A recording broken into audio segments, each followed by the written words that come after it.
Antes del sí y del no, antes del querer y del temer, solo existía el movimiento.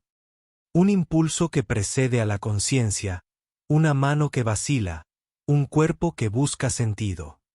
El ser humano parece decidir, pero gran parte de lo que lo mueve es invisible. Instintos, tradiciones, deseos y miedos que lo anteceden. Cada acción que creemos propia es reflejo de esas fuerzas silenciosas. Aún así, creemos en la libertad. El libre albedrío es el espejo donde nos vemos autores de nuestra historia. ¿Pero es real o solo un mito necesario? Mirar la libertad es mirar lo invisible. Y quizá, al observar los bastidores de lo que nos mueve, descubramos qué significa realmente ser humanos. Los bastidores del libre albedrío. Entre impulso y conciencia. Imagina una noche sin luz, sin reloj, sin destino. El humano primitivo se movía por instinto. Hambre, miedo, frío. No existía la decisión, solo la reacción. Cazar, huir, resguardarse, gestos de pura necesidad. Pero algo nuevo surge, la atención. Observa, duda, reconoce el impacto de su propio gesto. Entre el impulso y la acción nace un espacio, el primer destello de voluntad. Aunque no lo comprenda, empieza a notar que sus actos tienen consecuencia. La libertad aún no existe como idea, solo como chispa. La sensación de que algo dentro de él puede elegir, aunque el mundo lo empuje en otra dirección. Con la agricultura, el tiempo se transforma. De fluir continuo, pasa a ser algo que puede preverse, planearse, controlarse. El hombre siembra, espera, cosecha, y descubre el poder de anticipar. Ahora, el futuro depende de él. Cada grano guardado es una decisión, cada cerca, un acto de responsabilidad.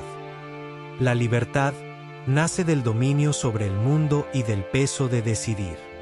Pero junto con el poder llega la duda. ¿Qué es correcto? ¿Qué es útil? ¿Qué será castigado o recompensado? La conciencia trae poder y culpa. Aun cuando cree actuar por voluntad propia, el hombre sigue movido por el miedo, el deseo y la necesidad. La autonomía crece, pero sigue siendo parcial. El yo continúa rodeado por lo invisible. En las primeras civilizaciones, la libertad parecía una ilusión. Egipto, Mesopotamia, India, Grecia. En todas, la vida era vista como un guión ya escrito. Dioses, cosmos, karma, fuerzas que tejen la existencia.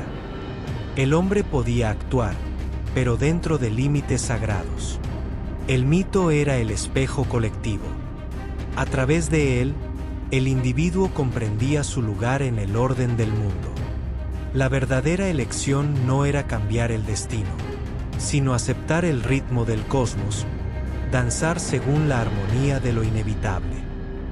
Y paradójicamente, fue dentro de esos límites donde nació la subjetividad. Al reconocer que no podía todo, el humano descubrió que podía percibir. Con el surgimiento de las leyes, las religiones y las sociedades complejas, el acto de elegir adquiere peso moral. Ya no es solo reaccionar, es obedecer o transgredir, ser aceptado o castigado. La libertad se convierte en prueba. Cada decisión lleva consigo responsabilidad, culpa, mérito. El instinto se transforma en dilema. La cultura moldea lo que parece espontáneo. Reglas, tradiciones y tabúes trazan fronteras invisibles para el querer. Elegir parece natural, pero siempre es un juego entre lo permitido y lo prohibido. Entre la culpa y la redención, el ser humano descubre que la libertad tiene precio, y que cada elección lo revela ante los otros y ante sí mismo. La Grecia antigua nos muestra el yo social, el ciudadano que debe desempeñar con virtud el papel que le corresponde. En Oriente, el individuo se percibe como parte de una red de relaciones y deberes. En las Américas ancestrales, el yo es una extensión de la tierra y del colectivo. Cada cultura modela la forma en que el humano percibe la libertad, y hasta lo que entiende por elegir. La autonomía siempre es relativa, el sentido de la acción, histórico. El hombre moderno hereda esa trama invisible. Cree en la autonomía total, pero cada decisión resuena con siglos de creencias, mitos y costumbres. Aún así, el sentimiento de libertad es real, porque sentirse agente es parte esencial de ser humano. En el mundo actual, la sensación de elección parece infinita. Carrera, afectos, consumo, estilo de vida. Pero detrás de esa multiplicidad actúan fuerzas invisibles. Algoritmos, publicidad, cultura, lenguaje, economía. La neurociencia revela que el cerebro decide fracciones de segundo antes que la conciencia. Y el inconsciente, como diría Freud, susurra deseos que el yo solo justifica después. Nos guían memorias, impulsos y sistemas que raramente reconocemos. El libre albedrío moderno es simbólico. No define solo lo que hacemos, sino lo que creemos ser. Yo elijo, luego existo. Pero cuanto más creemos ser libres, más seguimos caminos invisibles elegidos por otros, en los bastidores de la cultura y los algoritmos. Vivimos rodeados de posibilidades, pero el exceso también encierra. Entre el querer y el deber, el individuo se pierde en el espejo de las opciones. Hoy, nuestras decisiones conviven con las de las máquinas. Los algoritmos aprenden lo que deseamos antes de que sepamos quererlo. La inteligencia artificial repite patrones, pero también crea, como nosotros. Cuando un sistema predice nuestras acciones, ¿nos limita o nos revela? ¿Están las máquinas aprendiendo a decidir? ¿O solo reflejando nuestra propia falta de libertad? El nuevo destino es codificado, invisible, matemático. Y el paradoxo se renueva. Cuanto más se automatiza el mundo, más urgente se vuelve recordar qué significa elegir conscientemente.